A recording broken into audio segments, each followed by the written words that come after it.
Many riders believe that becoming skilled on a motorcycle is about mastering big, dramatic moves. Things like emergency braking, swerving, or doing a really tight U turn. Those things do matter, but they're not what keeps riders out of trouble most of the time out on the street. The difference between a beginner and a skilled rider usually shows up in the small things, quiet habits that happen automatically without a whole lot of thought. Today, we're going to look at 5 things that skilled riders do almost without realizing it, things that beginners often overlook.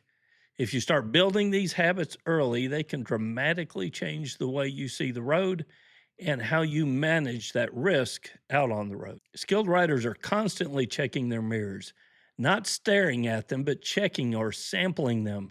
A quick glance every few seconds builds a mental picture of what's happening behind you, especially every time you roll off the throttle or touch the brakes. This matters because traffic situations change quickly behind you. A car that was 3 or 4 seconds behind you a moment ago is suddenly closing that gap up very quickly. The Motorcycle Safety Foundation teaches riders to maintain a constant search pattern. So you're scanning ahead, you're scanning to the sides, and you're looking behind you by glancing at those mirrors. Experienced riders do this so often that they rarely are surprised by what's happening behind them because they already know. Beginners, on the other hand, tend to look forward almost all the time. They don't check their mirrors until something forces them to. But by the time you're reacting to what's behind you, your options are already shrinking. Before we move on, if you want to dig deeper into the habits that we're going to talk about and how to apply them out on the road, that's exactly why I wrote the book, The Road Strategy Book. In that book, I break down the thinking process skilled riders use, how they scan traffic, they manage space, anticipate problems, and position themselves to stay out of trouble before it starts. It's not about flashy riding techniques, it's about developing the kind of road awareness that experienced riders build over years of riding. If you're interested, you can find the Road Strategy book along with the MCrider Field Guide with training exercises to practice on any open parking lot. You can find those on the links below, on the QR code on the screen, or in the description of this video on YouTube. Skilled riders rarely ride straight through an intersection without thinking about their lane position.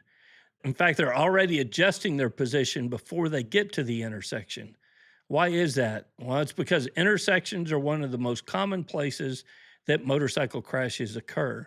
In fact, research shows that on multi-vehicle crashes, drivers violate the motorcyclist right away is the most common cause of that crash. Lane position can improve our visibility and buy us time in intersections.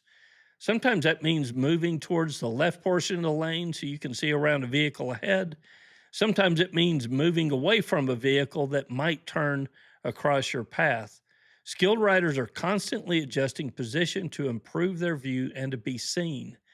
Beginners, on the other hand, tend to ride in one place in the lane and they stay there. They pick their favorite spot and they stay there, even straight through intersections. And that can lead a rider into problems, and it's something that advanced riders or skilled riders rarely ever do. If you watch skilled riders when they approach situations that might develop or change quickly, things like intersections, parking lot exits, or in heavy traffic, many of them will already have their fingers covering the front brake and the foot positioned near the rear brake on the motorcycle.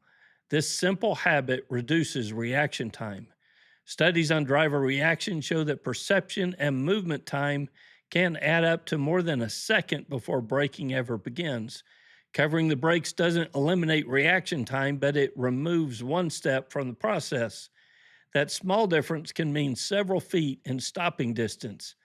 Beginners often ride with their hands fully wrapped around the throttle at all times and don't prepare for the brakes until the hazard actually appears in front of them.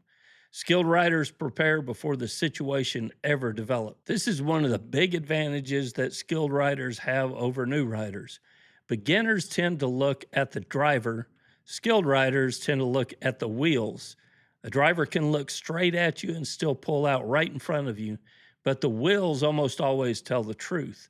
The moment those wheels start to roll or the angle of those wheels change, that vehicle is about to move. Experienced riders learn to read those small movements early, which gives them more time to respond. Instead of reacting when the vehicle is already in their path, they react when the vehicle begins to move, and that gives them a huge advantage. Skilled riders are constantly managing the space in front of them.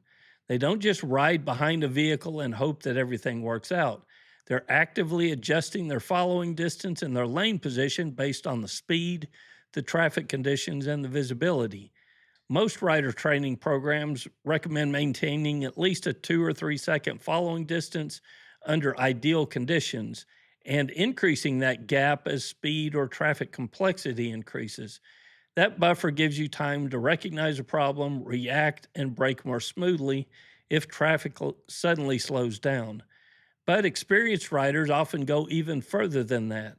They look several vehicles ahead and watch for brake lights and lane changes or traffic compressing up the road. If they see things tightening up ahead, they quietly roll off the throttle and increase the following distance. Beginners tend to focus only on that vehicle directly in front of them, and that gets them into trouble. Skilled riders are managing space and buying time long before that situation turns into hard braking. That extra space is one of the simplest ways to reduce your risk on a motorcycle, and especially riding in the city, it's one of the most important habits that you can develop. None of these habits are flashy. They don't make for dramatic riding stories or impressive riding footage, but they quietly reduce risk every time you ride a motorcycle. That's the real difference between a beginner and a skilled rider. It's not just what you can do in an emergency, it's the small things you do automatically long before that emergency ever happens. And that is the difference between a new rider and a skilled rider. Till next week, guys, it's Kevin with MC Rider, and I'll see you on the road.